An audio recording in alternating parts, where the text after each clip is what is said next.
Jessie, you're the Liberal, so I'm going to start with you. Mark Carney's decision not to include his only Calgary MP in cabinet, it's being called a snub to this city, but it does raise a bigger issue, I think.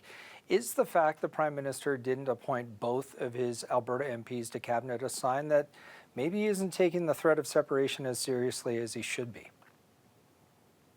I don't think so. Well, it's always disappointing when an amazing city like Calgary doesn't get represented at the cabinet table.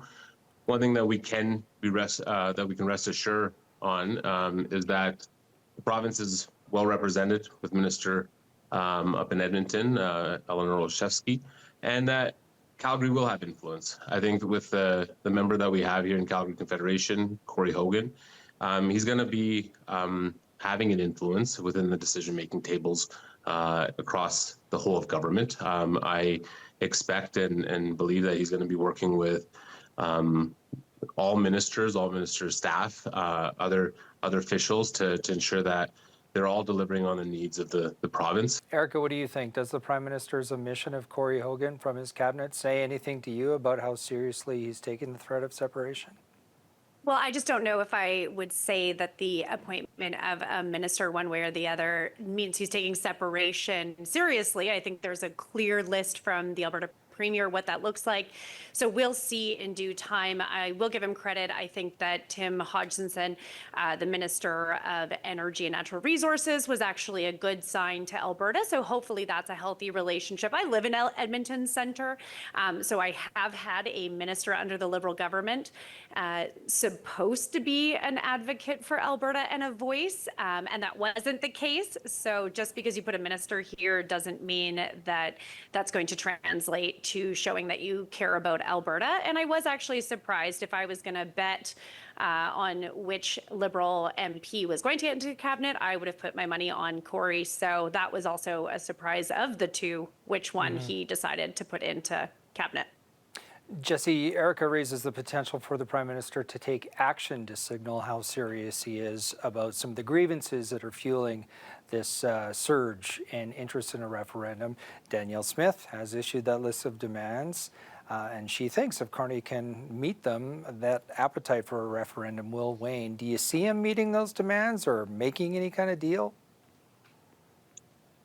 I can't speak to whether he's going to be meeting all those demands. What we have seen, though, from the Prime Minister in his first few weeks since the election is that he takes relationships seriously. I think that the response from the Premier herself after the conversation that she had with the Prime Minister is one that illustrates that he does not take the concerns of any province lightly. That includes Alberta. As someone who's lived here and considers himself as an Albertan himself, he's live to the concerns and issues that are facing the province. But he's going to be bringing forward a extremely responsible and sober approach to dealing with all provinces, and Alberta at the top of that list, and ensuring that real work is taking place in Ottawa that's going to be meeting the needs of Albertans, Calgarians, Edmontonians across the province. So I think that we can expect someone who's going to be taking a much more different approach than his predecessor, and one that's going to be delivering for the province and working directly with the Premier. I hear what you're saying, but not all provinces are talking about holding a referendum on separation. Erika, Carney said very little about that. When he was asked about it last week, he said, Canada is stronger when we work together. As an Albertan, I firmly believe that. Does he need to say more, or could that maybe inflame the anti-Ottawa sentiment even further in this province if he does wade into it? I think the Premier was right in saying actions speak louder than words. We heard that after his meeting with the Premier, that he was going to entertain C-69. Then later on in the election, that was not the case. Now he said it on a different outlet yesterday that he would entertain it. So I think for Albertans, they're just trying to say what side of his mouth is he actually going to operate on and govern on. And so I think the ball is in Carney's court. I will give the man credit. He is far better of a potential partner for Alberta than his predecessor. I mean, I don't think you can get much worse, but we're not the only province that's frustrated. Western alienation continues to be a thing. I think it's just in Alberta, we're actually looking at the mechanisms to have that conversation. Yeah. And our numbers keep growing. We're looking at 36, 37%, which is an all-time high for people that want to have the conversation. Now, that's obviously not leave tomorrow, but I think it is. You're right. It's at the dinner table conversation every night. Speaking of inflaming things potentially, just the prospect of a referendum has the Onion Lake Cree Nation taking legal action against the Alberta government. It accuses Danielle Smith of fueling the rhetoric around separation, and the nation points out its treaty with the Crown was signed before Alberta was even a province. Jessie, the government did make a last-minute change to its referendum legislation, saying no question could threaten its treaty rights. But earlier this week, the people organizing for a referendum said their plan is that First Nations would simply negotiate a new deal with the country of Alberta and that Indigenous peoples would be better off financially. The Premier seems to be trying to thread a needle here. How do you think she's doing?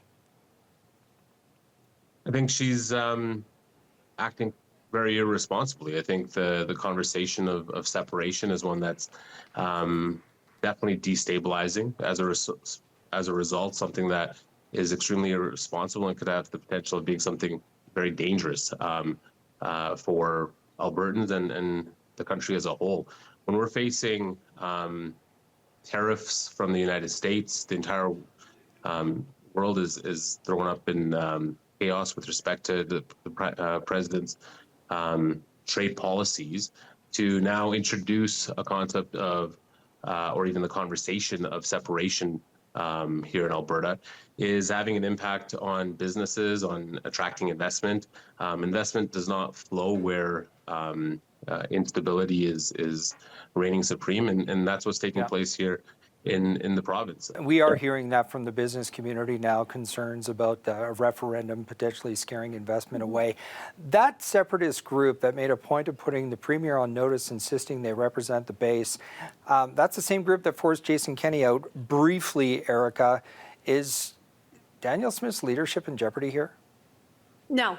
I do want to just use the time we have left to say, like, we're here not because of Danielle Smith. We're not here because of Alberta. We're here because of the irresponsibility of the federal government and how they've treated Alberta for decades. And so you can throw tariffs in there all you want, and that's the name of the game right now that we're looking at. But I actually think that if Mark Carney can come to the table and present a good deal for Alberta, that stability won't just be a stability for Alberta, but a stability for all of Canada. And we as a country need that.